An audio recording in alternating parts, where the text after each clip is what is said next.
Bien, combien sommes-nous? On est déjà une soixantaine, ce qui est très bien.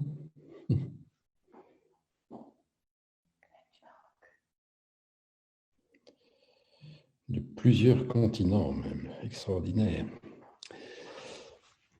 Voilà, mais je propose de commencer. Donc, bienvenue, et je suis très heureux d'être avec vous ce soir pour traiter de ce sujet de la transition de l'agriculture conventionnelle à l'agroécologie. Et la petite séance d'aujourd'hui va s'organiser en 3 parties.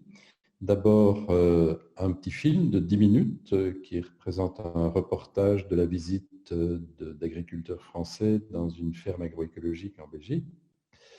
Puis, je ferai un court exposé pour mieux structurer les choses. Et enfin, on aura 30 à 45 minutes de débat. Vous pouvez dès maintenant poster des commentaires, des questions sur Facebook. Il y a 2 personnes, Laurence et Éléonore, qui vont synthétiser ces questions, me les transmettre, et donc j'y répondrai oralement.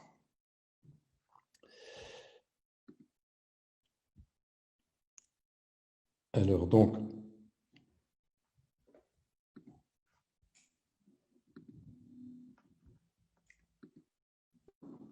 on va lancer la vidéo, voilà.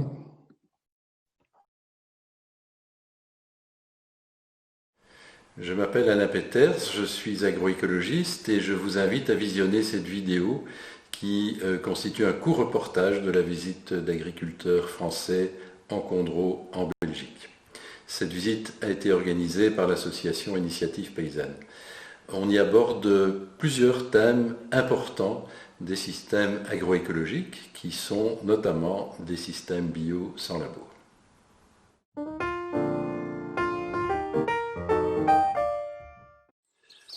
Il y a une surface arable de 54 hectares et 38 hectares de prairies permanentes. Donc un total de surface agricole utile de 92 hectares. Et en plus de ça, il y a le réseau écologique qui fait quelques hectares, des bandes herbeuses, des haies, et puis il y a des bois. Bien, alors les sols sont des sols assez typiques du Condro, plutôt des bons sols du Condro, avec un taux d'argile de 15 à 20%, pH neutre, et dans la ferme ici, un taux de matière organique qui était encore assez intéressant de 2%, ce qui est presque le double de ce qu'on voit dans le centre du pays, dans les fermes spécialisées en culture arable. Mais le Condro est une région d'élevage, c'est le berceau du blanc-bleu belge que vous connaissez tous. Donc la plupart des fermes sont restées mixtes très longtemps, il y a encore beaucoup de fermes mixtes, et donc de la matière organique, du fumier qu'on rapportait aussi. Donc de ce point de vue-là, c'était intéressant.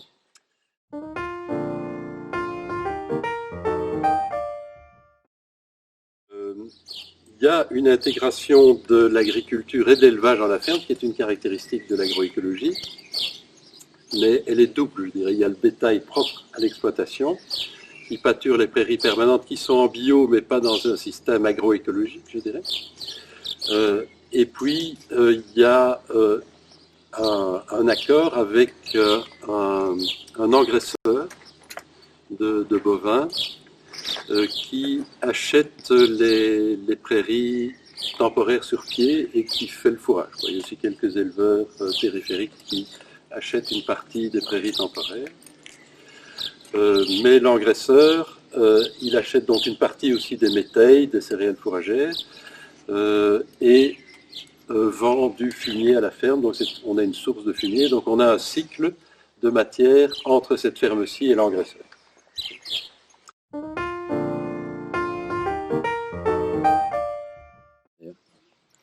Ça, pour moi, c'est ce qu'il faut pour faire tourner le couvert. Il pousse très vite, produit 15, 16 tonnes, parfois 18 tonnes de matière sèche par hectare. C'est plus productif en protéines que le soja à l'hectare. Même après 6 mois de sécheresse, comme l'année passée, pratiquement 6 mois de sécheresse, Ça repousse au mois d'août sans problème. Les deux plantes, aussi bien le trèfle violet que la luzerne, repoussent. C'est vraiment spectaculaire. Alors que tout le reste est à l'arrêt. Et donc là, vous avez des quantités de protéines faramineuses. Et vous voyez qu'il n'y a pas de place pour des adventices. Et c'est coupé 4 fois par an, parce que ça produit beaucoup. Donc le chien dent, par exemple, a horreur d'être coupé 4 fois par an. Son optimum, c'est 0, une coupe, grand maximum 2. Et au-delà, il régresse.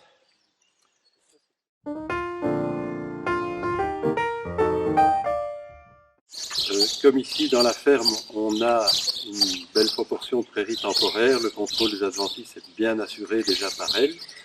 Puis on a des engrais verts diversifiés qu'on appelle des biomax, hein, avec souvent 7 ou 8 espèces dans l'interculture. Ça agit aussi très fort sur les adventices.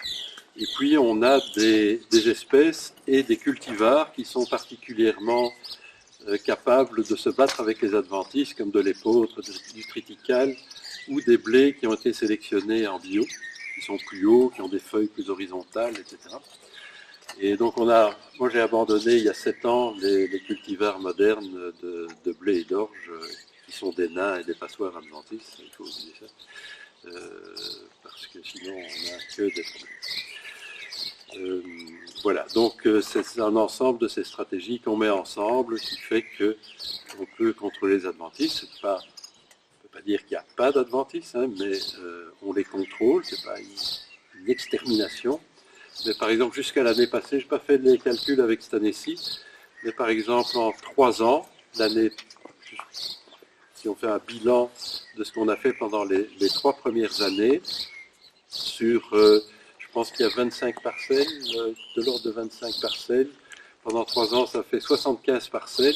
On a désherbé mécaniquement 3 parcelles. Donc ça veut dire que les adventices sont contrôlés par toute cette stratégie de la rotation des plantes qui contrôlent d'autres plantes.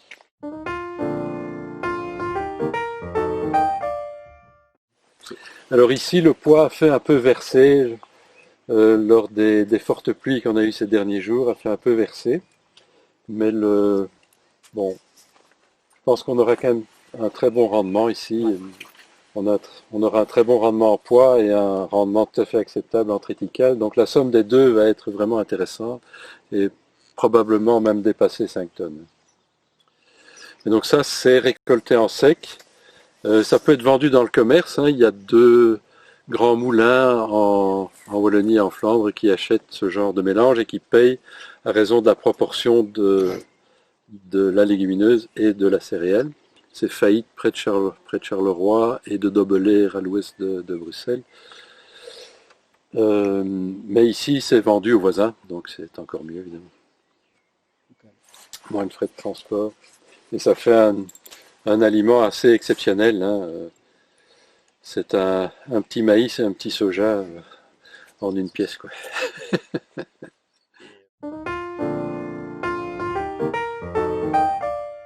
Et on a fait plusieurs thèses de master, maintenant les thèses de doctorat, et on voit que ces bandes fonctionnent et que la densité de carat, par exemple, diminue très peu jusqu'au centre de la parcelle.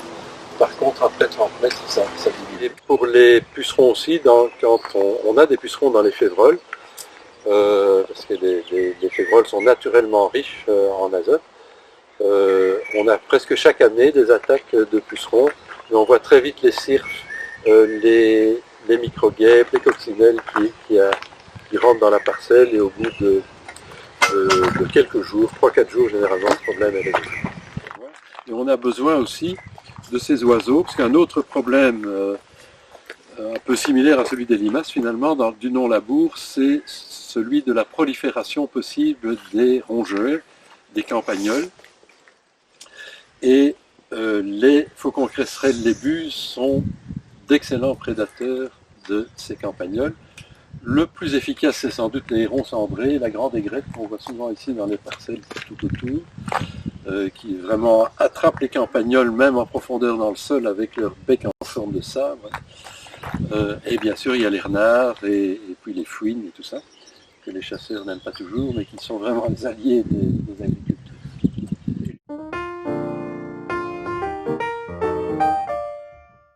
Quand on laboure et qu'on fait passer une herse rotative, il dit « Oh, la structure est bien ».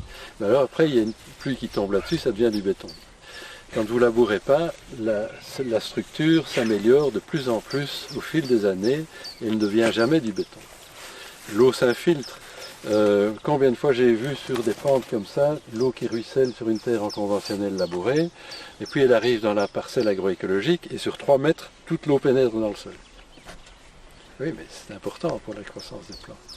Et puis on n'a pas de semelle de labour, ça veut dire que la croissance des racines n'est pas limitée à 30 cm, mettons, hein, mais une fois que la semelle de labour a été perforée par les vers de terre, les vers anéciques font des galeries jusqu'à 2 mètres de profondeur, les racines s'engouffrent là-dedans, vont chercher de l'eau et des éléments nutritifs en profondeur. C'est autre chose, quoi. On rentre dans la 3e dimension. Conventionnel, on est dans 2 dimensions, on est dans des hectares, quoi. En agroécologie, on est dans des mètres cubes. Le but de cette vidéo était de vous donner envie d'en savoir plus sur les systèmes agroécologiques.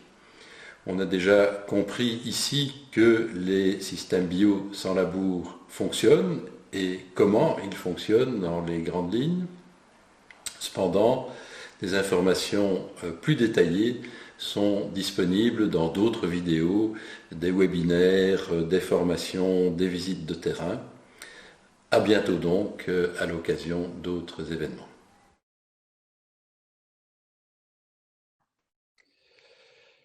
Voilà pour ce petit film. J'espère que vous avez pu le suivre raisonnablement malgré quelques problèmes techniques entre Zoom et Facebook apparemment. Voilà, donc je vais maintenant passer à l'exposé. De toute façon, s'il y a des choses que vous n'avez pas bien comprises, on peut en reparler par la suite.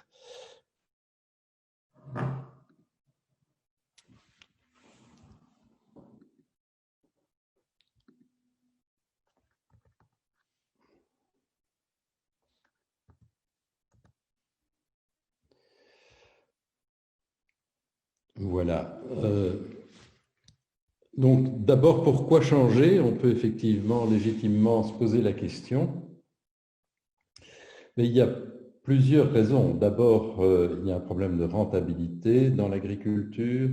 Il y a les prix des produits agricoles fluctuent énormément et beaucoup évoluent à la baisse depuis plusieurs années, tandis que le prix des intrants, les engrais, les pesticides, etc., leur prix augmente régulièrement et c'est ce qu'on appelle l'effet ciseau dans lequel est pris l'agriculteur et qui diminue ses marges. Il y a aussi le fait que le citoyen consommateur recherche des produits locaux et de qualité et cette tendance a été renforcée par la crise du Covid. Et enfin, autre raison, c'est qu'il y a des pressions de plus en plus fortes sur l'agriculture conventionnelle, l'agriculture dominante, pour ses effets négatifs sur le climat, la biodiversité, la qualité des produits, l'utilisation de pesticides, le bien-être animal dans les élevages hors sol de porcs et de volailles, etc. Donc voilà quelques raisons pour changer, la principale étant évidemment une raison économique et on verra en fin d'exposé que l'agroécologie performe mieux de ce point de vue. Alors tout d'abord, la trajectoire de changement dépend du type de ferme au départ et on peut en reconnaître 3 grands types, les fermes spécialisées en élevage, les fermes de polyculture élevage et les fermes spécialisées en grande culture. Je ne vais pas parler aujourd'hui des fermes de maraîchage et de production de fruits. Dans les fermes spécialisées en élevage, en fait, la transition est assez facile parce qu'il y a beaucoup de prairies, prairies permanentes, pâturées, des prairies temporaires peuvent être pâturées ou fauchées et qui se trouvent dans la rotation des cultures. Et dans ces 2 types de prairies, on peut avoir beaucoup de légumineuses qui fixent de l'azote, qui gèrent les adventices sur les terres arables et donc la transition peut se passer de manière relativement facile. C'est à peu près la même chose dans les fermes de polyculture élevage, qui elles vendent des cultures et des produits animaux, donc qui ont plus de cultures que dans les fermes d'élevage, quand on a. Et même remarque que la proportion prairie est généralement suffisante pour assurer une transition relativement facile. Par contre, dans les fermes spécialisées en grandes cultures, qui ne parviennent pas qui ne veulent pas intégrer de l'élevage ou qui ne parviennent pas à développer des relations avec des éleveurs de la région, les problèmes sont plus compliqués. On en a surtout deux grands types. Le manque d'azote disponible pour les cultures et l'invasion au bout de quelques temps par des adventices. Mais il y a quand même des possibilités de gérer ces problèmes et on va aussi en parler un peu plus tard.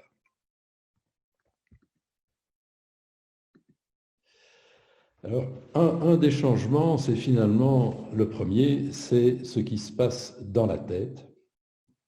C'est le changement de paradigme, c'est le changement de la façon d'envisager nos rapports avec la nature, les rapports entre l'agriculture et la nature. Et on voit sur cette publicité un exemple quand même assez caricatural où l'ensemble de la planète est couverte d'une monoculture de céréales. Il n'y a absolument plus de place pour la nature sauvage, il n'y a pas d'arbres, il n'y a pas de vie sauvage. Et évidemment, dans ces conditions, il y a des problèmes de maladies et de ravageurs, et une flotte digne de la guerre des étoiles vient asperger cette planète de fongicides. Alors ça, évidemment, c'est une caricature, mais un peu représentative quand même de ce que beaucoup de gens pensent en agriculture, en médecine et dans d'autres domaines. D'ailleurs, il n'y a pas qu'en agriculture. Mais il faut, quand on s'oriente vers l'agroécologie, abandonner cette mentalité de lutte contre la nature. Il faut au contraire collaborer avec la nature. La nature est très puissante et quand on collabore avec elle, qu'on la comprend, cette nature peut nous rendre plein de services. Et il faut commencer par changer son vocabulaire. Il n'y a pas de mauvaises herbes. Il vaut mieux parler d'adventices, encore moins de crasse. Il n'y a aucun organisme vivant n'est une crasse. Et bien sûr, on doit gérer le système en agroécologie, mais dans cette mentalité, dans cette approche de collaboration. Et puis, en agronomie, depuis 60 ans, il y a un paramètre pourtant fondamental qu'on a beaucoup oublié, c'est la vie du sol. Et il faut retourner, je dirais, aux racines de l'agronomie, c'est-à-dire à la rhizosphère. Il faut s'intéresser à nouveau au contact entre les plantes et les micro-organismes du sol. Et troisième changement d'approche, c'est le changement relatif à la fonction de l'agriculteur, qui ne doit plus être seulement de produire, mais aussi de transformer, de vendre, de fournir des services à la société, en séquestrant du carbone dans les sols, en restaurant la biodiversité et la qualité des paysages, en produisant aussi une eau de qualité, et l'agriculture peut être rétribuée pour ça.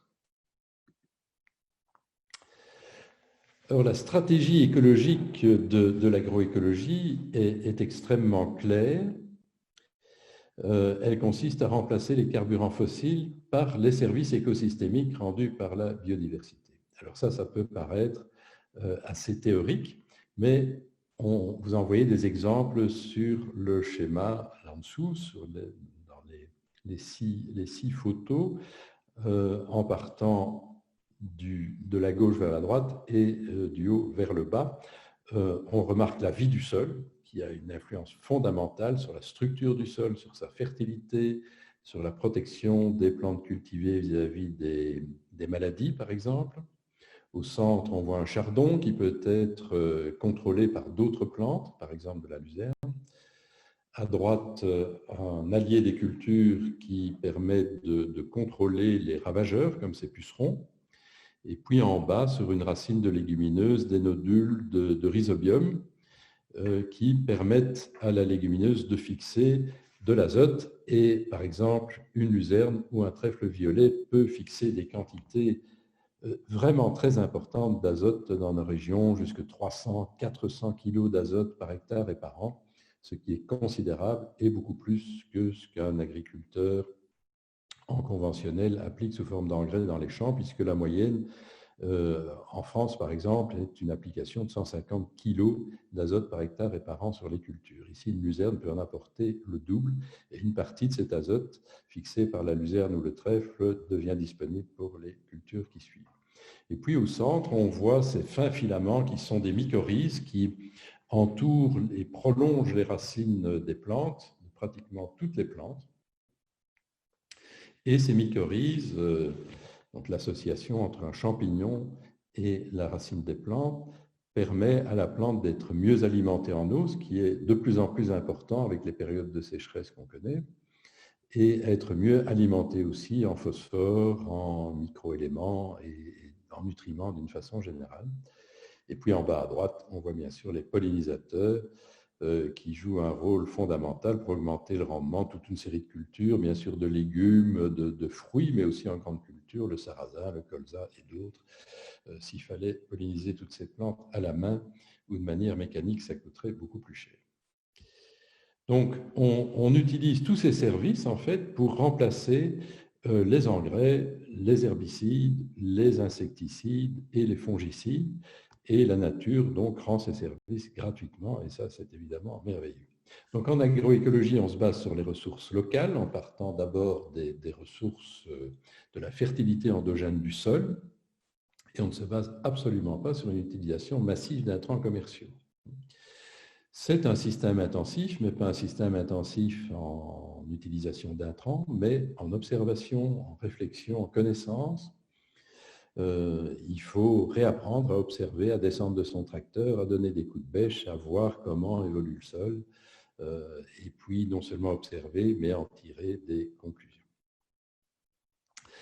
Alors, il y a aussi une stratégie économique et sociale de l'agroécologie qui peut être expliquée de façon simple et schématique de la façon suivante. Si on a ici la structure économique d'une ferme conventionnelle avec des coûts de production pour acheter les engrais, les pesticides, les aliments du bétail, aussi les investissements dans les machines, etc. Et puis les recettes, la différence, c'est la valeur ajoutée. Et on tient ou non compte des subsides. En agroécologie, à droite, la stratégie consiste à diminuer drastiquement les coûts grâce à la biodiversité qui rend des services, mais on n'achète quasiment plus d'engrais, on n'achète plus de pesticides, plus d'aliments du bétail, on diminue les investissements aussi dans les grands bâtiments en béton, dans les grandes machines qui coûtent cher, on peut les acheter en commun ou faire appel à un entrepreneur agricole pour utiliser ces machines spécifiques. Et puis, par ailleurs, on augmente les recettes de 3 façons différentes. D'abord, en visant la qualité, par exemple, en cultivant des céréales panifiables et pas des céréales fourragères, et des viandes de qualité. Et puis, on augmente aussi les recettes en transformant la production chaque fois qu'elle est possible. La céréale panifiable peut être transformée en farine dans l'exploitation ou en partenariat avec un meunier, par exemple. Et cette farine peut être transformée en pain, de nouveau, soit dans l'exploitation, soit en collaboration avec un boulanger. Et puis, on vend ces productions en circuit court et local. Et comme transformer est plus rentable que produire, et vendre est encore plus rentable que transformer, ça permet d'avoir une valeur ajoutée comparable et souvent supérieure à celle de l'agriculture conventionnelle. Alors, on peut distinguer 7 étapes dans la transition vers l'agroécologie. D'abord, il faut choisir une voie de transition, plusieurs possibilités à travers l'agriculture de conservation, l'agriculture biologique, puis développer le réseau écologique pour gérer les ravageurs, concevoir la rotation des cultures et restaurer les sols, notamment la vie du sol, pour gérer les maladies, intégrer les cultures et l'élevage quand c'est possible, et puis transformer les produits, commercialiser ces produits et développer un réseau de référence et de clients. Donc on va détailler, passer en revue assez rapidement ces 7 étapes. Mais avant de commencer cette transition, on constate qu'après plusieurs décennies, souvent 60 ans d'agriculture conventionnelle, dans les terres arables, on est face à une très faible fertilité du sol.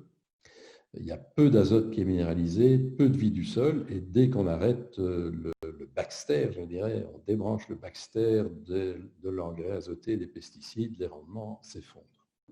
Or, il faut pouvoir produire des rendements acceptables dès la première année. On a aussi souvent une mauvaise structure du sol, les sols sont tassés, il y a très souvent une semelle de labour à plus ou moins grande profondeur. On a aussi certaines adventices qui sont devenues résistantes aux herbicides, comme le vulpin, comme les chardons, de très faibles populations d'alliés des cultures qui peuvent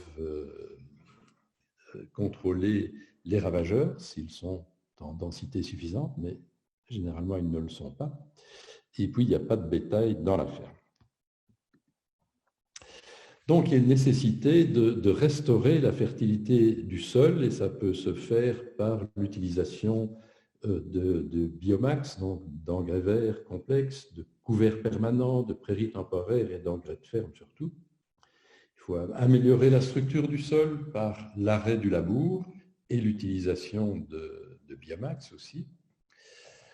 Et puis contrôler les 3 grands problèmes, les maladies, les adventices, les ravageurs. Il y a aussi bien sûr la fertilité, mais ça on vient d'en parler. Donc les maladies peuvent être contrôlées par la restauration de sols vivants. L'immense majorité des bactéries du sol ne sont pas pathogènes, et si on arrête de les massacrer et qu'on les nourrit, elles se multiplient et elles défendent la plante vis-à-vis des bactéries pathogènes et des champignons pathogènes. On peut contrôler les adventices par la rotation des cultures et par l'utilisation de cultures compétitives. On peut contrôler les ravageurs par le réseau écologique qui multiplie les populations d'alliés des cultures. Et enfin, quand c'est possible, dans la ferme ou au niveau de la région, il faut tenter de réintégrer culture et élevage. Donc la première étape, c'est de choisir une voie de transition. Et il y en a globalement 3. Dans tous les cas, on part du conventionnel, et dans la première voie, on passe du conventionnel à l'agriculture de conservation, qui est une agriculture qui ne touche plus au sol, qui ne laboure plus le sol, mais qui n'y touche en principe plus du tout, il n'y a plus de travail du sol, qui couvre les sols en permanence et qui diversifie la rotation. Donc, l'agriculture de conservation est déjà une étape très intéressante vers l'agroécologie. Elle permet de restaurer la fertilité du sol, la vie du sol, sa structure, déjà extrêmement important, par cette suppression du labour et la réduction de tous les travaux du sol, et finalement une réduction progressive des pesticides et des engrais de synthèse.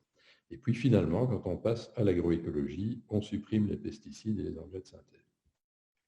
Donc, dans l'agriculture de conservation, on prépare vraiment très efficacement le terrain pour les systèmes agroécologiques. Puis, il y a une autre voie où on passe du conventionnel au bio, avec ou sans labour. Dans le bio traditionnel, on continue à labourer. Donc, on supprime immédiatement les pesticides et les engrais de synthèse, un peu le contraire que dans le cas précédent. Mais si on continue à labourer, la structure, la vie du sol, cette fertilité du sol ne sont pas toujours très efficacement restaurées. Donc, on peut, à un moment donné, arrêter ce labour, ce qui améliore les choses, et puis passer à l'agroécologie, où on combine l'arrêt du labour, de l'utilisation de pesticides et d'engrais de synthèse, mais on fait aussi un tas de choses qui n'est généralement pas fait en agriculture bio. Et puis, pour les plus audacieux, je dirais, on peut passer du conventionnel à l'agroécologie en supprimant le labour et les pesticides et les engrais de synthèse d'un coup. Et ces 3 voies sont possibles, et ça dépend un peu du tempérament de l'agriculteur. Les plus prudents prendront la première voie, les plus audacieux, les plus convaincus la troisième, mais on peut réussir dans les trois voies. Alors voilà une image d'une ferme qui illustre cette deuxième étape, le développement du réseau écologique. Et dans cette ferme, on a divisé les champs en plusieurs sous-parcelles qui sont divisées, divisées par ces bandes noires qui sont des bandes herbeuses. Puis des arbres ont été plantés en périphérie, des vergers aux tiges ont été plantés dans les prairies permanentes, etc. Donc tous ces éléments constituent le réseau écologique et on les voit ici de plus près. Il s'agit sur cette photo d'une bande fleurie, mais il y a aussi d'autres types de bandes qui permettent de favoriser les alliés des cultures qu'on voit ici. On en voit 6 photos, des cirfes, dont les larves sont très voraces en pucerons, les micro-guêpes qui contrôlent aussi les pucerons, les coccinelles, et puis les carabes qui consomment énormément de limaces, surtout des jeunes limaces et des œufs. Donc ce sont simplement quelques exemples d'alliés des cultures qui sont favorisés dans les bandes. Troisième étape, il faut concevoir la rotation des cultures et restaurer les sols. Par rapport à l'agriculture conventionnelle, les rotations sont plus longues, plus diversifiées. Et un des piliers, ce sont les prairies temporaires à base de légumineuses avec des mélanges graminées légumineuses. Et c'est idéal d'avoir ces prairies temporaires. On va dire dans un instant qu'on peut s'en passer, mais c'est plus compliqué de ne pas en avoir. Et ces prairies temporaires ont une influence déterminante sur une série de choses, sur la fertilité, la structure et la vie du sol. Elles fixent d'importantes quantités d'azote, comme on l'a dit. Elles contrôlent aussi les adventices pérennes, comme le chien-dent, les chardons, et les graminées annuelles et d'autres adventices annuels. Après une prairie temporaire, les sols sont propres, donc elles jouent vraiment un rôle essentiel. Et on essaye, au moins au début, d'alterner des couverts à base de légumineuses, ici en vert sur la figure, avec des couverts, des cultures non légumineuses représentées ici en brun. Et donc, on a cette alternance de plantes qui fixent de l'azote et de plantes qui en consomment, ce qui permet d'avoir très rapidement des rendements acceptables, même si pendant les premières années, je dirais les 2-3 ans, les 2-3 premières années, comme les prairies temporaires n'ont pas encore pu passer sur toute la surface de la ferme, il faut trouver d'autres sources comme des fumiers de bovins ou acheter des fientes de volaille, par exemple. Et puis, dans cette rotation, il est vraiment aussi important d'utiliser des biomax entre deux cultures principales. Ces biomax sont des mélanges diversifiés d'engrais verts qui comprennent jusqu'à 10 espèces et 5, 6, 7 familles botaniques. Donc, il y a beaucoup de légumineuses aussi qui fixent l'azote. Ces couverts sont très denses, ils contrôlent les adventices. Et puis, par la diversité de familles botaniques, on a un encouragement de la diversité biologique des sols, essentiellement les légumineuses, qui améliorent la structure du sol et réduisent très fortement les problèmes de maladie. Et on laisse pousser, par exemple, ces biomax pendant 2 mois et demi, de début août après la récolte d'une céréale jusqu'à mi-octobre au semis de la suivante. C'est juste un exemple, on peut semer d'autres espèces dedans.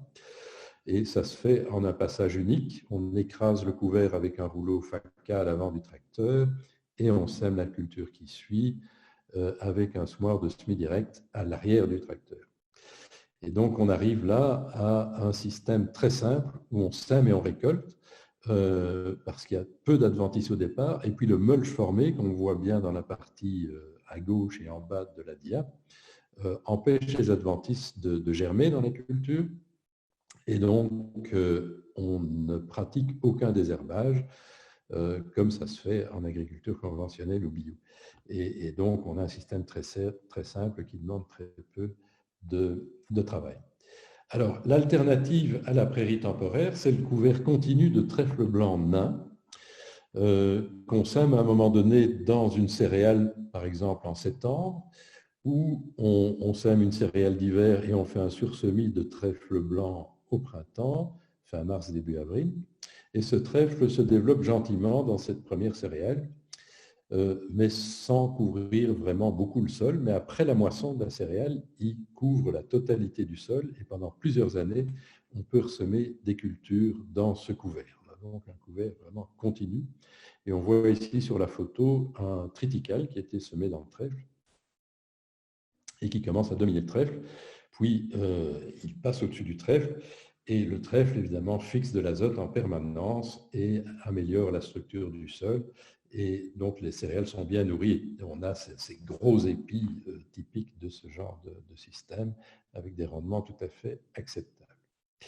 Alors, on diminue au maximum les travaux du sol et quand il y en a dans l'interculture, par exemple, ils sont toujours superficiels. Superficiel, ça veut dire pas plus profond que 2 à 3 cm. Donc c'est vraiment superficiel pour faire des désherbages dans certains cas. Et puis dans les systèmes agroécologiques, on ne désherbe pratiquement jamais les cultures. Un ordre de grandeur, c'est dans 5% des cas, comme on l'a vu dans la vidéo. Il faut aussi choisir la bonne génétique végétale. Et ici, on a une dia avec l'exemple des blés sélectionnés en bio, quelques noms de variétés dans le bas de la dia, mais encore une fois, ce ne sont que des exemples. Ce sont des blés plus hauts que les blés de la Révolution verte et qui sont beaucoup plus compétitifs vis-à-vis des adventistes. On a aussi les blés anciens qui produisent théoriquement moins que ces blés bio ou que les blés modernes, mais qui sont très recherchés par les boulangers et qu'on peut donc vendre à un prix supérieur. Et ces blés sont beaucoup plus hauts, ils peuvent atteindre 1,70 m. À l'avant-plan, on voit un blé moderne et la différence entre les deux. Alors, une autre technique qui se développe maintenant en Europe, elle est déjà beaucoup plus développée en Amérique du Nord et du Sud, c'est l'utilisation de micro-organismes en grande culture dans les sols et sur les plantes. Et on peut trouver ces micro-organismes dans des composts aérobiques, aussi dans l'humus de vieilles prairies et de forêts.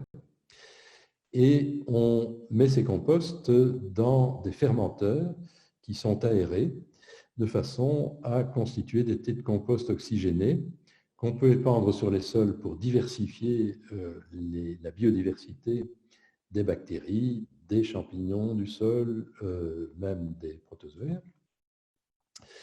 On peut utiliser ces têtes de compost pour enrober les semences, ce qui favorise et stimule la germination de la culture, ou les épandre sur le feuillage des plantes, ce qui stimule la croissance de la culture et permet d'éviter ou de réduire des maladies du feuillage. Donc c'est une technique très intéressante aussi. Voilà une image de fermenteur. Puis quatrième étape, c'est l'intégration des cultures et de l'élevage pour reconstituer une agriculture mixte si on part d'une ferme de grande culture spécialisée.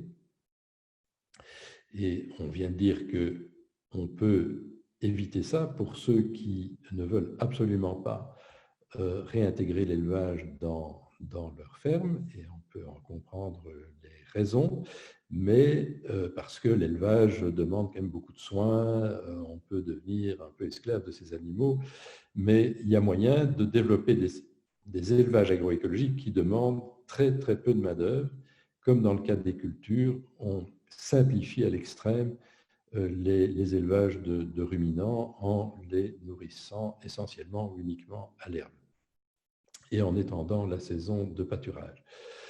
Mais sinon, l'agriculture mixte, c'est celle qu'on a pratiquée en Europe depuis 6000 ans et il y avait de bonnes raisons pour ça. On a pu réaliser une séparation entre l'élevage et la culture. Avoir rien que de l'élevage, ça ne pose pas de problème, mais rien que des cultures, ça en pose. Et ça, on a pu réaliser cette séparation de la culture en injectant des quantités massives d'énergie fossile sous forme d'azote de synthèse, d'herbicides, etc. Donc, si on veut développer des systèmes durables, il faut avoir un système mixte. Et les ruminants sont le premier choix.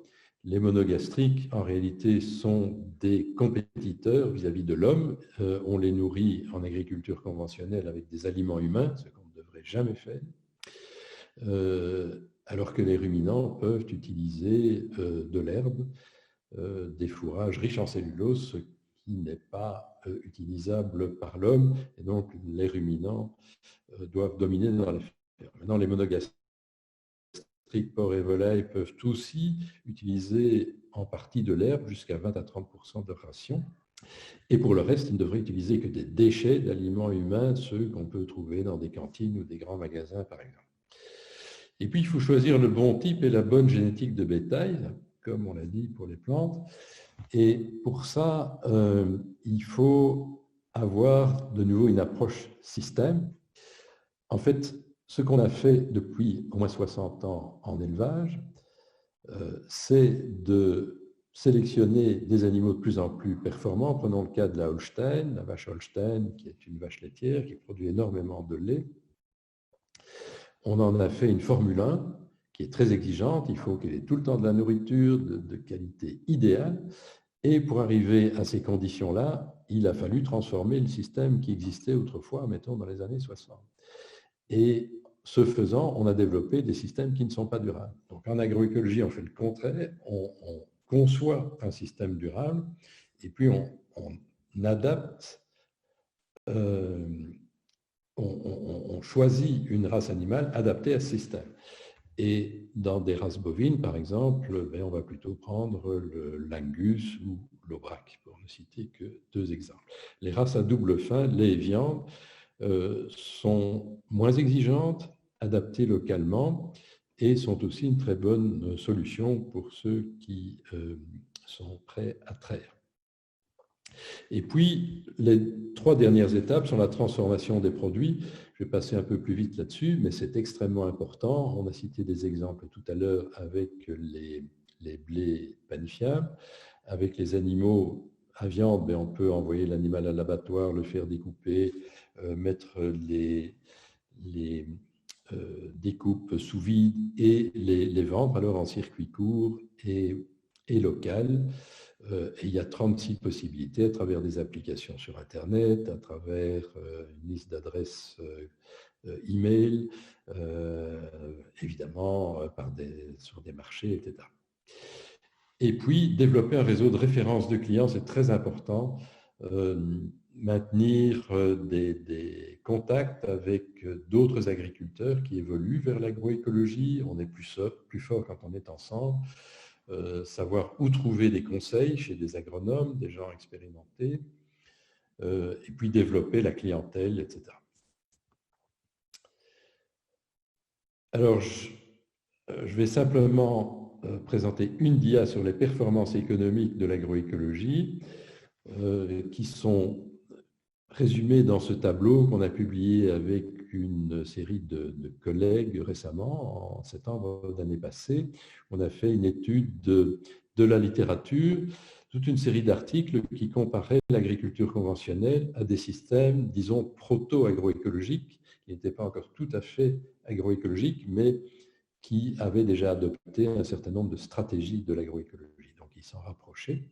Et on voit que pour toute une série de pays comme les Pays-Bas, la France, l'Allemagne, la Pologne, etc., et une série d'indicateurs économiques dans la colonne centrale, on voit que les systèmes agroécologiques performent mieux que les systèmes conventionnels, puisque les indicateurs économiques sont supérieurs de 10 à 110% en agroécologie, ce qui est vraiment considérable, avec non pas une moyenne, mais enfin une valeur centrale d'environ 50%. 50% de revenus, c'est évidemment énorme. Alors, voilà, finalement, l'agroécologie peut donner un avenir à votre ferme parce que le revenu augmente, on peut y créer des emplois, donc vous aurez un successeur, alors qu'en agriculture conventionnelle, il y en a très très peu. Et toutes les fermes agroécologiques que je connais ont 1, voire 2 ou 3 successeurs.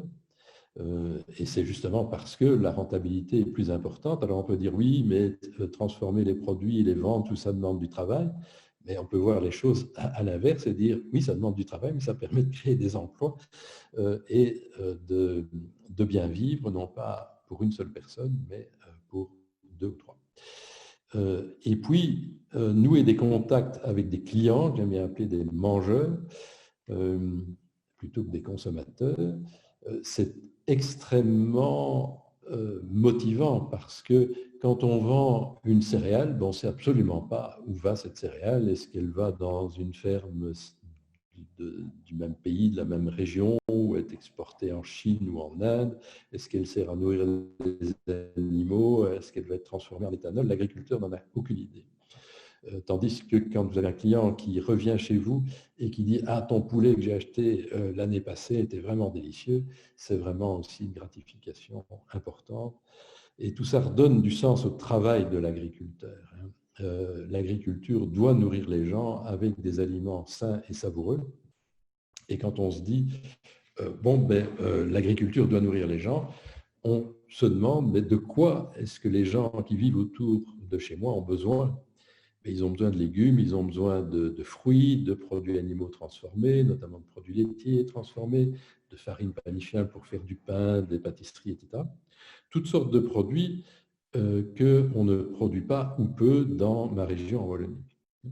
Donc, si on se dit je dois nourrir les gens, ça entraîne une modification complète du système de production. Bien sûr, on ne peut pas tout produire dans chaque ferme, mais on peut produire certaines choses qui sont directement consommables par les gens et collaborer avec d'autres fermes, des grandes fermes, des petites fermes, pour produire des légumes, pour produire des produits animaux, etc. Éventuellement, les vendre ensemble autour d'un magasin commun ou que sais-je. Il y a beaucoup de solutions pour tout ça. Et puis s'insérer dans des ceintures alimentaires autour des villes qui se développent beaucoup en ce moment. Et le Covid a donné un coup d'accélérateur à cette tendance. Et donc, les fermes périurbaines peuvent alimenter les villes. En Belgique, comme la définition d'une ferme périurbaine, c'est une ferme qui se trouve à moins de 40 km d'une ville, toutes les fermes sont périurbaines et peuvent alimenter les villes, et c'est vraiment l'avenir. Et on peut donc, pour atteindre ces objectifs, développer ces réseaux de producteurs, de transformateurs et de distributeurs. Voilà, je vais terminer là-dessus. Et maintenant, on peut passer aux réponses à vos questions. Et on m'en donne quelques-unes. Voilà, comment terminer complètement les engrais verts par roulage? Où sont-ils fauchés? Alors, dans les biomax que j'utilise, dans les fermes que je suis, on les roule avec le rouleau FACA de façon à faire un mulch qui empêche les adventices de germer. Si on les broie, on n'a plus ce mulch. Si on les fauche, on n'a pas une répartition correcte de la biomasse non plus pour avoir un mulch bien réparti. Mais on peut évidemment les pâturer. Les faucher et exporter la biomasse, c'est un peu dommage parce qu'alors là, on perd les éléments nutritifs qui sont dans le biomax, en tout cas, on les perd temporairement pour la culture qui vient immédiatement après. Mais on peut pâturer avec des bovins, avec des moutons, le biomax plutôt que de le rouler. Et les éléments nutritifs du biomax sont recyclés immédiatement dans les excréments des animaux et sont donc à la disposition des cultures qui suivent. Et le contrôle des adventices est un peu moins bon, mais il peut être tout à fait acceptable. Alors, autre question, si on remplace les herbicides, comment empêcher la repousse du couvert végétal après la terminaison? Parce que quand le biomax est semé suffisamment tôt, les plantes de l'engrais vert montent en tige, montent en fleurs. Toutes les plantes ne fleurissent pas nécessairement, mais si elles montent au moins en tige, en les écrasant, ces plantes meurent. Et on utilise aussi des plantes gélives qui sont détruites par le gel. Et jusqu'à présent, au moins en Belgique, dans le nord de la France, on a encore toujours quelques périodes de gel en hiver. Ce n'est pas le cas dans d'autres régions françaises, par exemple comme la Bretagne ou certaines régions de Normandie. Mais donc là, il faut vraiment s'assurer qu'on détruit le couvert avec le rouleau FACA. Maintenant, on peut aussi broyer et incorporer superficiellement ce broyat. C'est ce qu'on appelle la méthode Wines, où le broyat incorporé jusqu'à 2-3 cm dans le sol, toujours de façon superficielle, est aussi aspergé avec des ferments pour essayer de ralentir la décomposition de ce broyat.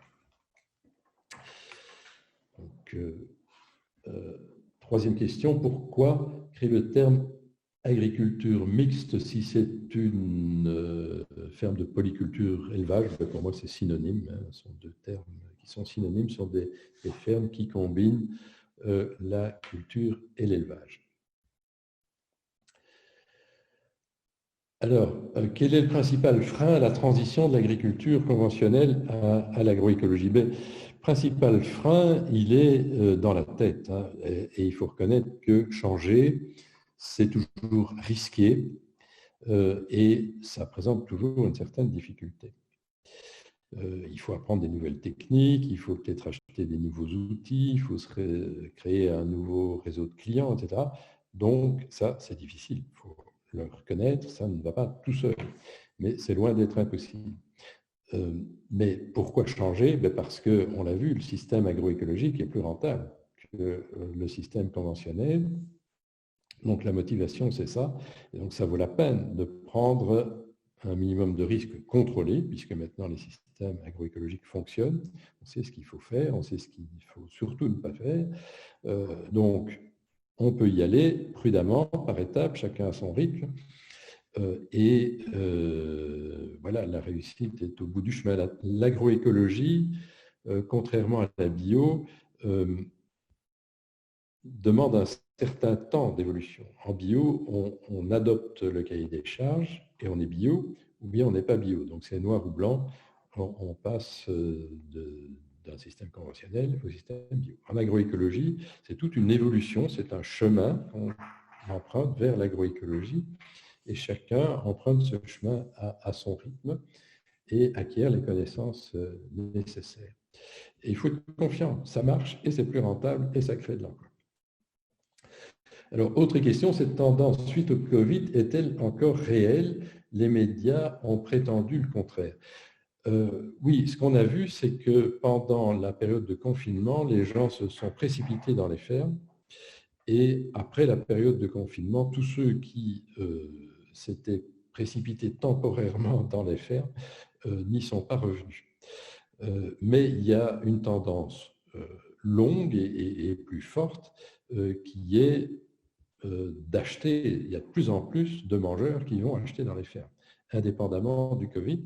Mais le Covid a permis aux citoyens de comprendre qu'il faut recréer une économie plus locale, y compris en agriculture. On doit pouvoir nourrir les gens avec les productions agricoles des régions. Et abandonner cette vieille idée que certaines régions auraient des avantages comparatifs et qu'il vaut mieux produire des moutons en Nouvelle-Zélande, des kiwis aussi, de la canne à sucre ou du sucre au Brésil, etc. etc. Il faudrait produire la grande majorité des aliments dans chacune des régions d'Europe. Alors, que pensez-vous, me dit-on, de l'agro-silvopastoralisme? Bon, l'agroforesterie est une des techniques de l'agroécologie. Ce n'est pas une technique indispensable, mais c'est une technique intéressante dans l'agroécologie. Il y en a plusieurs formes.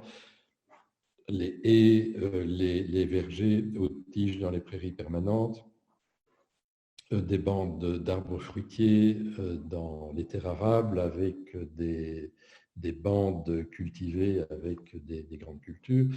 Il y a un très grand nombre de possibilités et associer les champs cultivés, les arbres et les prairies dans le pastoralisme, c'est l'idéal, c'est le système idéal, le système agroécologique le plus élaboré et évidemment, j'y suis très favorable. Mais ça doit être très étudié, parce qu'il ne faut pas non plus avoir une densité d'arbres en région tempérée qui soit telle que les cultures qui sont des plantes de semi-désert, hein, souvent les céréales et même les légumineuses, elles sont aussi originaires des bassins méditerranéens. Il ne faut pas les cultiver à l'ombre. Donc, il faut bien étudier ce système pour que ça n'arrive pas. Alors, des propositions de rotation avec des céréales.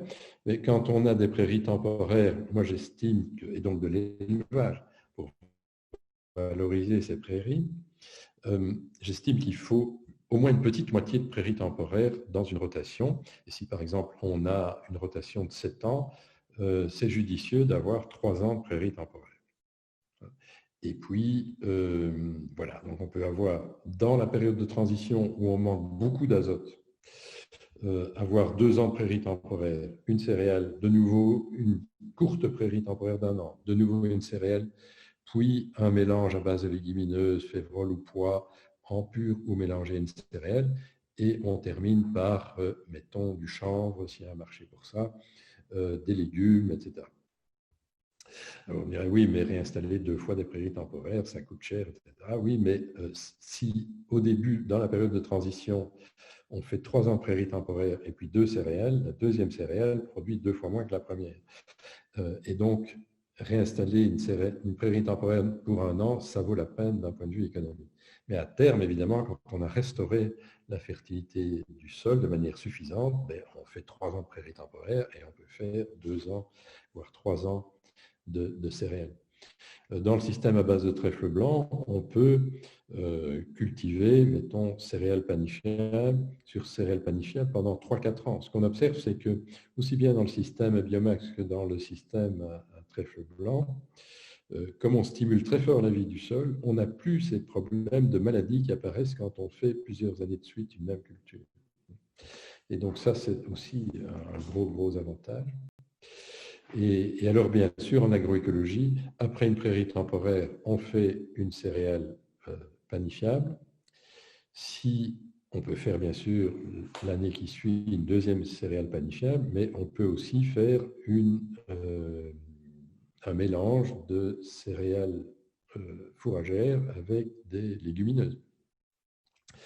Mais il ne faut pas mettre les céréales fourragères avant les panifiables, sinon on risque d'avoir des repousses de céréales fourragères dans la panifière. Voilà quelques idées, quelques clés pour la rotation.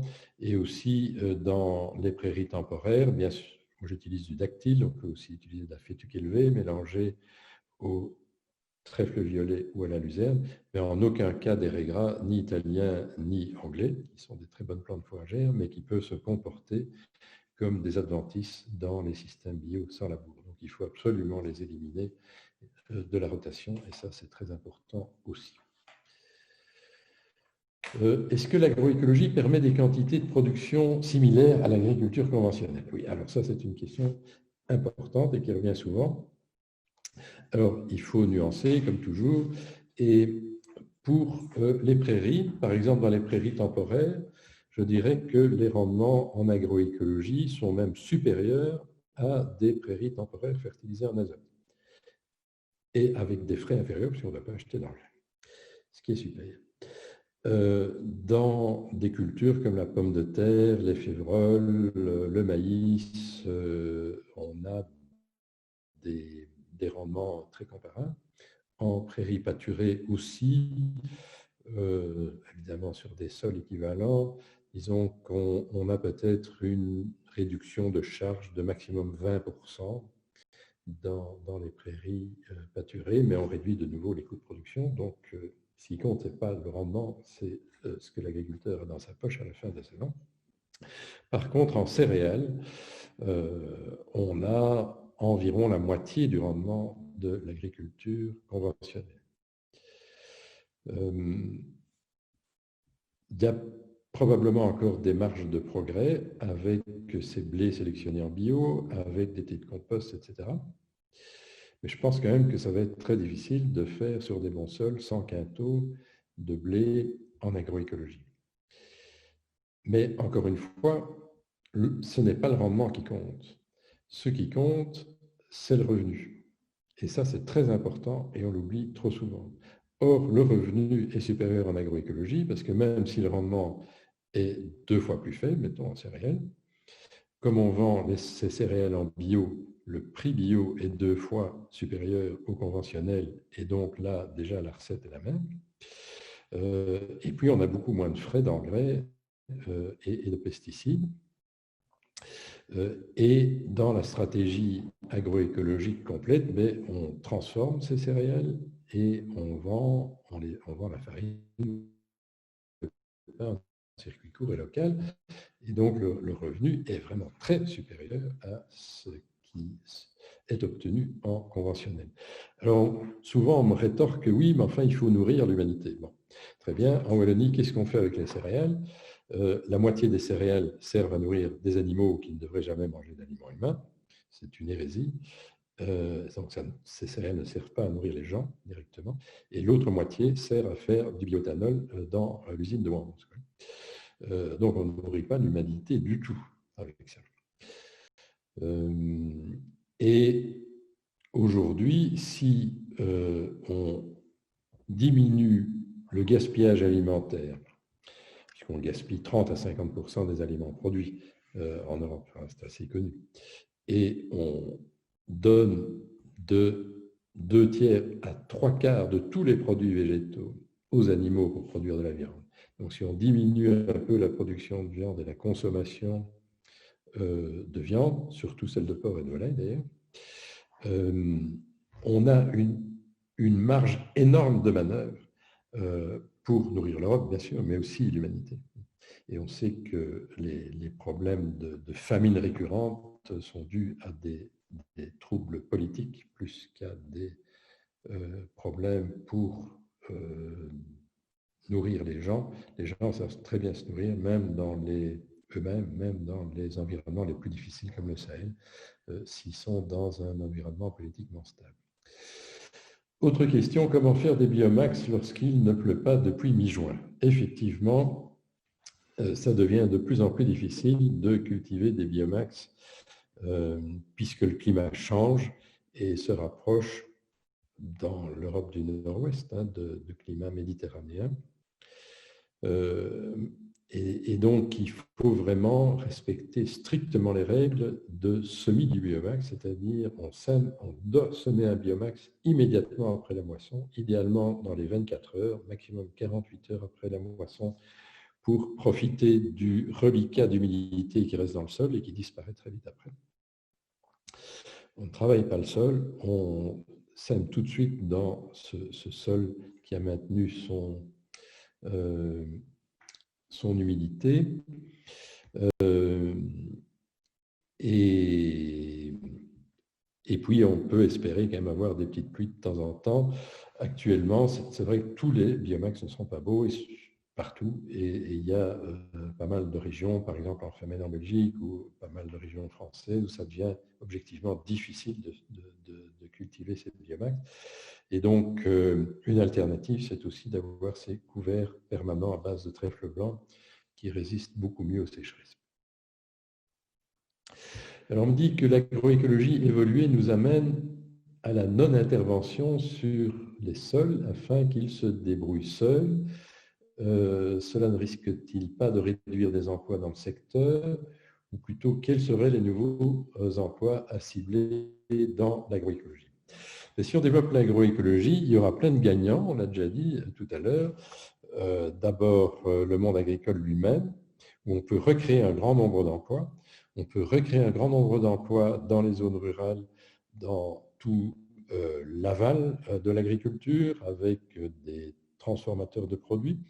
Par exemple, en Belgique, 95% des pains, 95% des pains consommés en Belgique sont fabriqués et précuits en Pologne, ce qui crée des emplois en Pologne, tant mieux pour eux. Et puis, ces pains terminent leur cuisson en Belgique. Il est évidemment impossible dans ces conditions-là de développer des filières de blé de qualité avec des blés anciens ou des blés bio de haute valeur boulangère. Et donc, il faut recréer une filière dans la transformation du pain, de la viande, dans toute une série de secteurs. Il y a des réservoirs. Et ça fait partie de cette idée de relocaliser l'agriculture, également en amont d'agriculture, parce qu'on a besoin de nouvelles machines. On peut avoir un service qui se met en place pour fournir du thé de compost aux agriculteurs qui en souhaitent, etc. Donc, il y aura plein de gagnants. Il y aura aussi, évidemment, des perdants. Chaque fois qu'on change, il y a des gagnants et des perdants, c'est inévitable. Et notamment, l'industrie des engrais et des pesticides auront moins de clients. Évident, mais ils ont déjà très bien compris ça, ils sont occupés à se réorienter vers d'autres aspects, notamment vers la vente de micro-organismes efficients qui contrôlent les maladies, etc. Mais on parle bien de développer une nouvelle société plus humaine, plus en accord avec la nature, plus harmonieuse et qui crée plus de richesses locales. Et c'est ça qu'on vise. Voilà.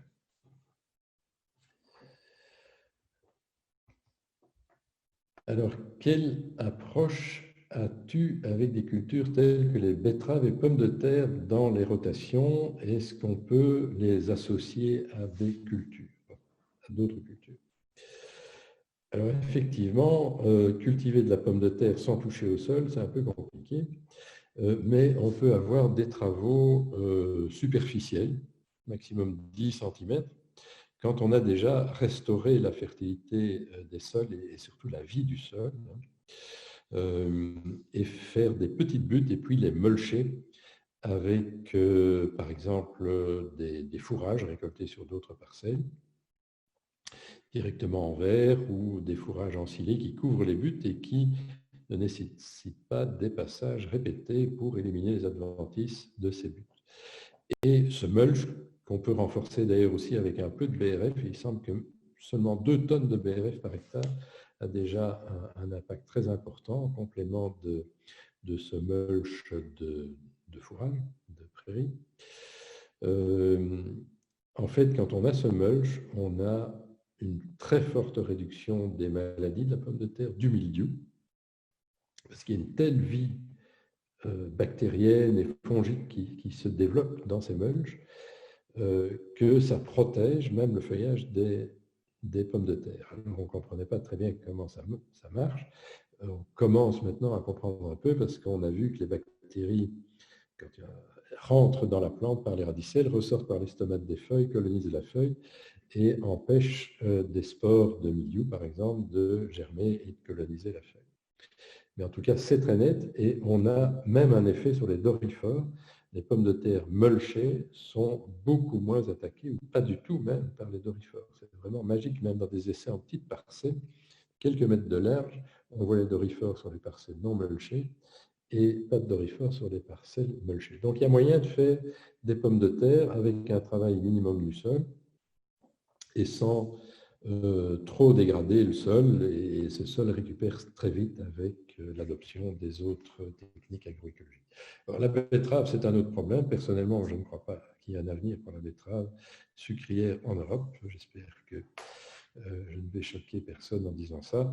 La concurrence avec le sucre importé des régions tropicales et produit avec la canne à sucre est telle dans une économie mondialisée que je pense qu'il faut quand même oublier de cultiver cette plante.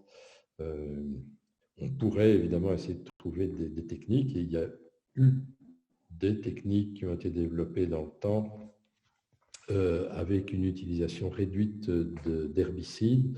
Donc, ça consistait à semer les betteraves, ne pas les désherber, laisser pousser les adventices jusqu'à un certain stade, et les ravageurs de la betterave s'attaquent à ce moment-là autant aux plantules, aux jeunes plantules d'adventices, qu'à la betterave qui est complètement diluée dans les adventices. Il y a très peu de dégâts sur les betteraves. Une fois que la betterave est suffisamment forte, on la désherbe mécaniquement ou chimiquement. Et après ça, elle n'est plus attaquée et on peut résoudre le problème de cette façon. C'est une technique qui a été développée dans les années 80 et qui est au point. il suffit d'y revenir. Et par conséquent, les néonicotinoïdes en betterave sont inutiles. Encore un scoop de ce soir. Alors, autre question, comment expliquer la réintroduction des corticoïdes en France plutôt qu'offrir un accompagnement solide et durable des agriculteurs vers la transition agroécologique? C'était des néonicotinoïdes, sans doute. Pour les corticoïdes, je ne vois pas très trop. Mais les néonicotinoïdes, on vient d'en parler, on peut s'en passer par la stratégie agroécologique qui consiste à développer un réseau écologique ou développer des approches encore plus ciblées comme celle que je viens de décrire pour la betterave. Et on peut parfaitement se passer de Roundup avec l'utilisation de biomax, de prairies temporaires ou de couverts permanents. Je n'ai jamais ressenti le besoin d'utiliser d'herbicides, que ce soit le Roundup ou un autre, depuis 7 ans que je pratique l'agroécologie. Donc oui, on peut se passer de Roundup et de néonicotinoïdes. Alors, autre question, si on considère une ferme comme un projet, existe-t-il des modèles socio-économiques spécialisés en agroécologie, développés, conçus pour le producteur pour réussir la transition agroécologique?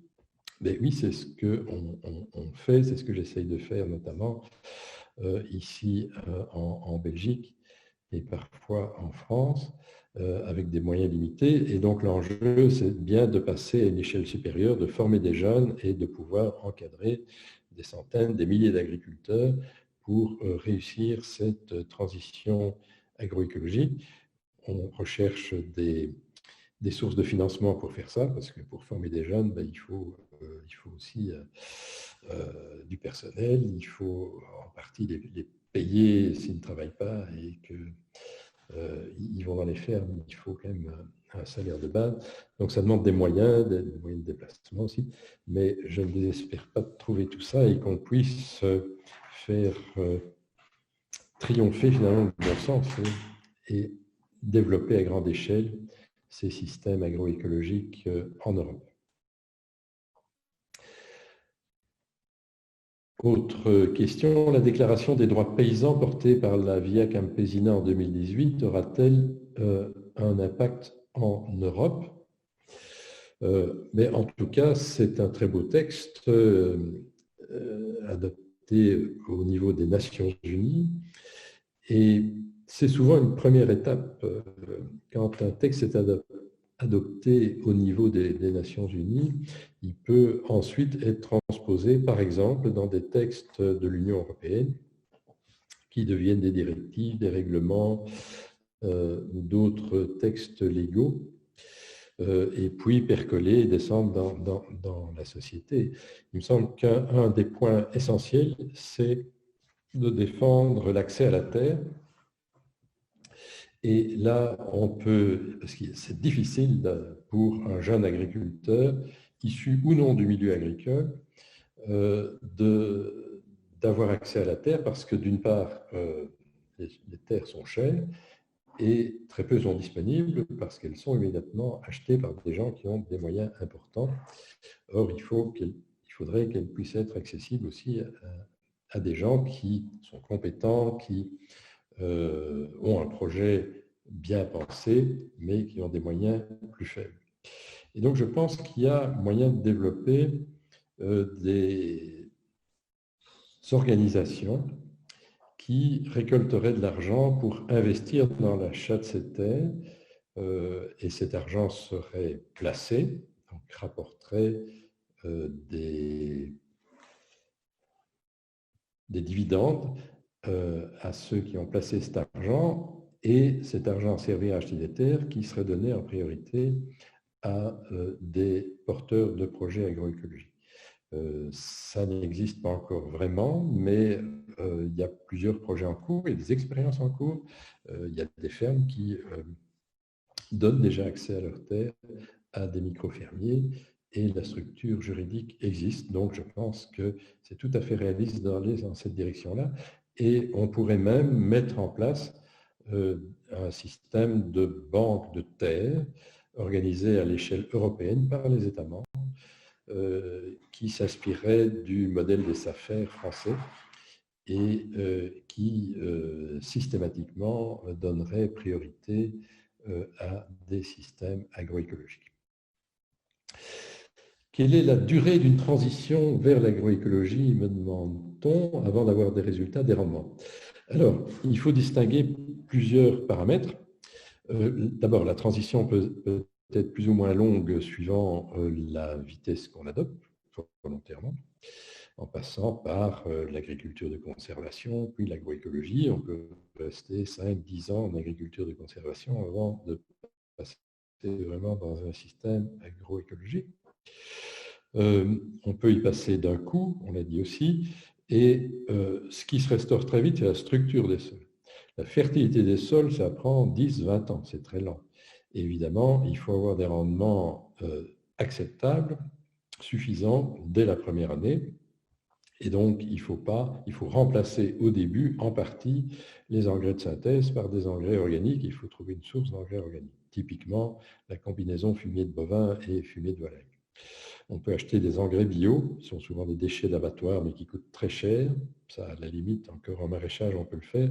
En grande culture, ce sont des engrais qui ne doivent servir que d'appoint.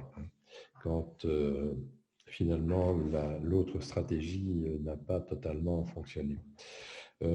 Donc, voilà, il faut arriver à faire ça et puis avoir une bonne moitié de l'assolement en légumineuses, petite moitié en prairies temporaires et puis d'autres légumineuses comme des pois, des févroles, etc. Bon, et donc, oui, cette transition, je dirais, elle prend 3 ans comme en bio. La période de conversion bio, c'est 2 à 3 ans. En agroécologie aussi, au bout de 2 à 3 ans, on arrive déjà à un autre monde au niveau de la vie du sol, mais bien sûr, la fertilité du sol et la vie du sol s'améliorent encore davantage au fil des années. Maintenant, les résultats économiques, il faut les avoir dès la première année, mais là aussi, ils vont s'améliorer en mettant en place la filière de transformation et de commercialisation des produits. Chaque fois qu'on commence un nouveau business, hein, c'est vrai pour un restaurant, un magasin, on considère qu'il faut 3 ans pour que le business tourne bien. Et ici, on parle bien de changer de modèle économique. Donc, il est prudent d'avoir un petit matelas, mais on le récupère après. C'est un investissement, comme tout investissement. Alors, comment convaincre des agriculteurs dans des systèmes céréaliers de réintroduire des animaux alors que les prix d'achat de la viande sont dérisoires et que la tendance sociétale de consommation de viande décroît? Effectivement, cette question décrit très bien le contexte de l'élevage en agriculture conventionnelle. Parce qu'en agroécologie, comme on vise la qualité, si vous faites, mettons l'angus, moi j'aime bien l'angus, il n'y a pas que l'angus dans la vie, mais j'aime bien l'angus. C'est une vache qui valorise très bien l'herbe et donc elle n'a pas besoin de concentré. Les vaches ne mangent jamais 1 kg de concentré et on peut engraisser les jeunes animaux 100% à l'herbe ou avec très très peu de concentré. Donc les coûts de production sont très faibles. Il y a un marché pour l'angus. Aujourd'hui, dans beaucoup de brasseries, de restaurants, quand on mentionne une race, la race relative à une entrecôte ou à une côte à l'os, c'est dans 100% des cas pratiquement l'angus. On ne mentionne jamais d'autres races. Donc, voilà, il y a une demande qui est forte. Le consommateur connaît cette race, la recherche, et jusqu'à présent, en tout cas, on n'a pas de problème de vente, au contraire. Donc, ça n'a rien à voir avec ce qui se passe en conventionnel. Alors, certes, la consommation de viande bovine a décru. En Belgique, c'est spectaculaire. J'ai revu les chiffres il y a quelques jours. La diminution de viande bovine a diminué d'environ 70% depuis 1960. On mange pratiquement plus de viande bovine par rapport à 1960. Par contre, on mange beaucoup plus de viande de porc et de volaille, et ça, c'est une erreur fondamentale. Évidemment, ce sont des viandes qui sont moins chères, parce qu'elles sont nourries dans des elles sont élevées dans des conditions qui ne respectent absolument pas le bien-être animal, qui ne sont pas dignes. Un être humain ne devrait jamais élever des animaux dans des conditions comme ça, c'est déplorable. Ils sont nourris avec du soja cultivé en Amérique du Sud et des grands écosystèmes riches en espèces de la forêt amazonienne, du Cerrado, de la Pampa sont détruits pour élever ces porcs et ces volailles en Europe. On détruit les prairies pour faire du maïs aussi, pour nourrir ces animaux. Enfin, il n'y a que des problèmes environnementaux avec ces élevages industriels hors sol. Il faudrait réduire la consommation totale de viande, ce qu'on n'a pas encore vraiment fait, réaugmenter la consommation de viande bovine et consommer beaucoup moins de viande de porc et de volaille. Et j'insiste, il faut manger moins de viande, on est bien d'accord là-dessus, mais une viande de meilleure qualité, c'est-à-dire une viande à l'herbe qui est aussi plus saine pour la santé. Et il faut mettre ça en valeur, c'est aussi une question de marketing et là aussi, quand on vend des viandes, quand on vend soi-même la viande, vos acheteurs vont venir chez vous parce qu'ils ont confiance en vous. Et même si votre viande est vendue dans une boucherie, si le boucher met une photo, le nom de la ferme, une petite vidéo sur son site web pour montrer comment les animaux sont élevés, ça va attirer des gens pour commander dessus. Alors, ne pensez-vous pas qu'il est nécessaire aujourd'hui d'avoir une armée de lobbyistes travaillant pour la cause de l'agroécologie à Bruxelles pour qu'il y ait un équilibre dans l'influence des politiciens? C'est précisément ce qu'on essaye de faire dans Agroécologie Europe. Nous avons 2 lobbyistes de choc avec nous et nous avons Laurence et Léonore qui sont à mes côtés ce soir. Et on est en contact régulier maintenant avec les différentes DG, avec des membres du Parlement européen. 2 personnes, c'est encore insuffisant, mais il y a aussi d'autres associations qui le font et qui sont coordonnées au sein d'une organisation qu'on appelle la Youth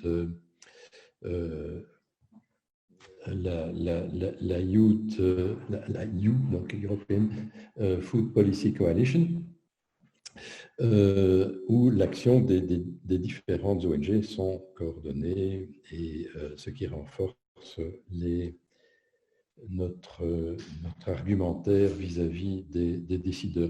Mais moi, je crois beaucoup qu'il faut partir des gens. L'agroécologie sera d'abord promue par les gens, par les citoyens, par les consommateurs qui doivent, si ça les intéresse évidemment, mais ils sont de plus en plus intéressés par ça, par des produits locaux et de qualité. Aller dans les fermes, acheter des produits locaux, même dans les grandes surfaces, on en trouve. Et puis changer eux-mêmes. Et les ONG, donc de nouveau les mouvements citoyens, font changer les choses. Et donc c'est la base qui va avoir une action déterminante. Et puis bien sûr, il faut dialoguer avec les décideurs au plus haut niveau, au niveau des Nations Unies. Il y a déjà eu beaucoup de changements, à la FAO par exemple. Au niveau européen, il y a encore un grand travail de conviction à faire, et au niveau nationaux et régionaux. Et ce sont ces 2 mouvements du bas qui partent du bas et qui descendent du haut qui vont faire que l'agroécologie va se développer. Voilà. Alors, pour conclure, je dirais que, voilà, j'espère que tout ceci vous a donné des idées. Le dialogue va se poursuivre puisqu'on aura 3 autres webinaires plus spécialisés. Ici, c'était un premier panorama de la façon dont on pouvait passer du conventionnel à l'agroécologie. Maintenant, on va aller plus en détail avec un webinaire en octobre sur l'allongement de la période de pâturage en agroécologie, toujours pour réduire les coûts de production. Un autre sur l'accès à la terre, un thème fondamental qu'on a à peine effleuré aujourd'hui.